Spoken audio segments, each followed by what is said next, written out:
Welcome to News World for All.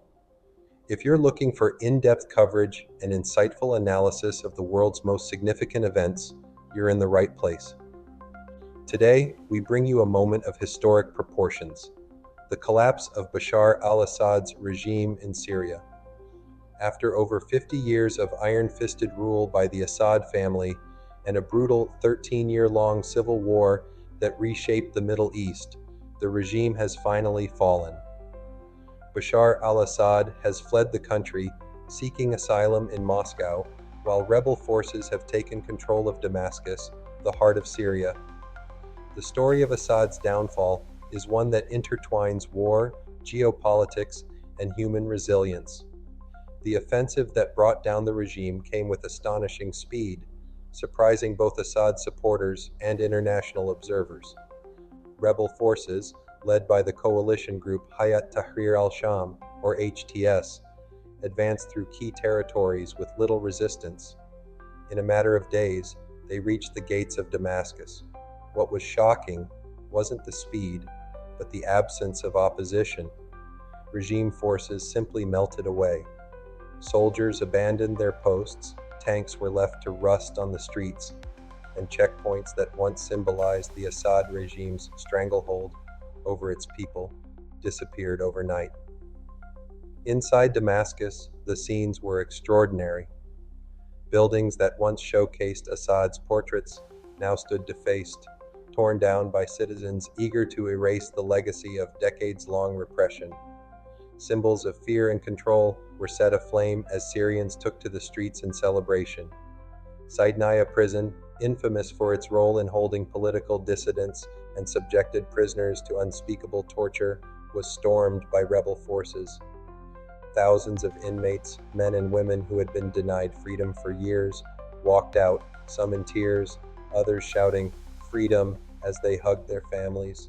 For them, this wasn't just a day of liberation, it was the end of an era marked by unimaginable suffering.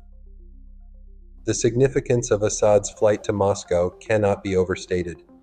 Bashar al-Assad, once one of the most powerful and feared leaders in the region, was now a political refugee under Russia's protection.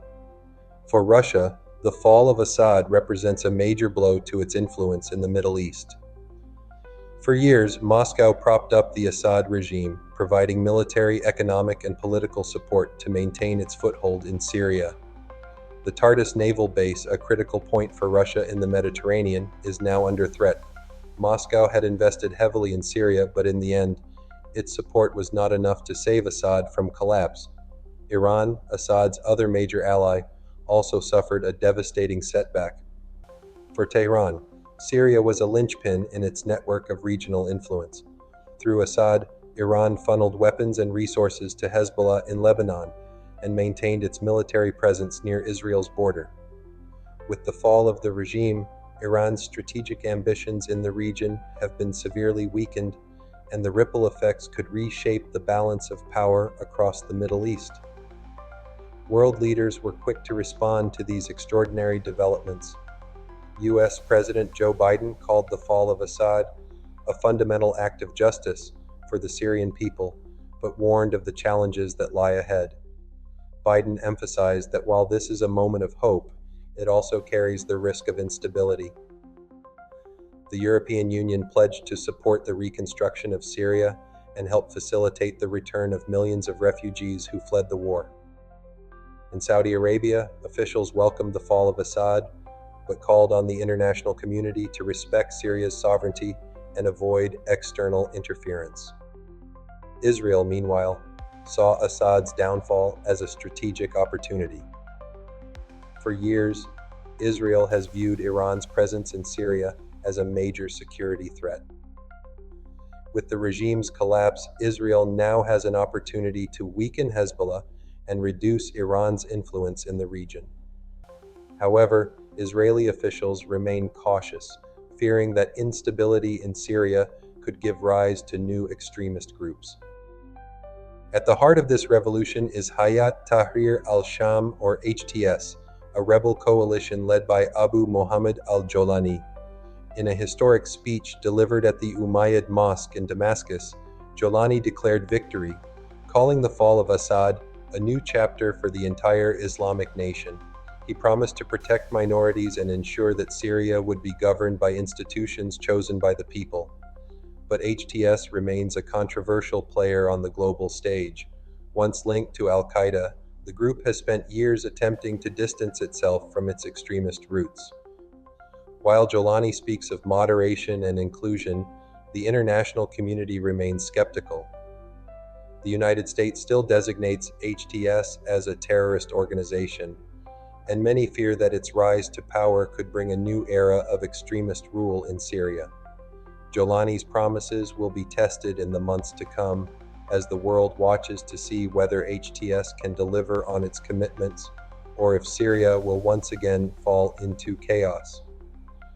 Despite the celebrations in Damascus, the challenges facing Syria are monumental.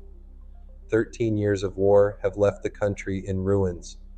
Entire cities have been reduced to rubble by relentless bombing campaigns. The economy is shattered, with millions of people living in poverty. Basic services like healthcare, education, and clean water are virtually non-existent in many parts of the country.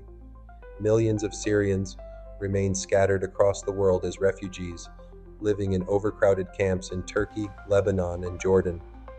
For them, Assad's fall brings hope, but also uncertainty. Will Syria be safe for them to return? Who will rebuild their homes and schools? And will the new leadership create a country where all Syrians, regardless of their religion or ethnicity, can live in peace? Rebuilding Syria will require an enormous international effort. Financial aid, political cooperation, and a clear vision for the country's future will be essential. But even more importantly, Syria will need unity. After years of division and bloodshed, the country's new leaders must find a way to bring people together and heal the wounds of war. The fall of Bashar al-Assad marks the end of an era defined by dictatorship, brutality, and conflict. For the Syrian people, this is a moment of liberation, but it is also the beginning of a new struggle, a struggle to rebuild their country, to create a just and inclusive government, and to ensure that the sacrifices of millions were not in vain. Will this victory lead to lasting peace and freedom, or will Syria face new divisions and conflicts? The answers to these questions will shape not only the future of Syria, but the future of the entire region. For now, the world watches, and the Syrian people dare to dream of a better tomorrow. Thank you for watching News World for All. If you found this analysis insightful, make sure to hit the like button and subscribe to our channel for more in-depth coverage of the world's biggest events. Don't forget to turn on the notification bell so you never miss an update. And let us know your thoughts in the comments below. Is Syria on the path to peace, or are new challenges on the horizon? Let's continue the conversation. Until next time, stay informed, stay curious, and take care.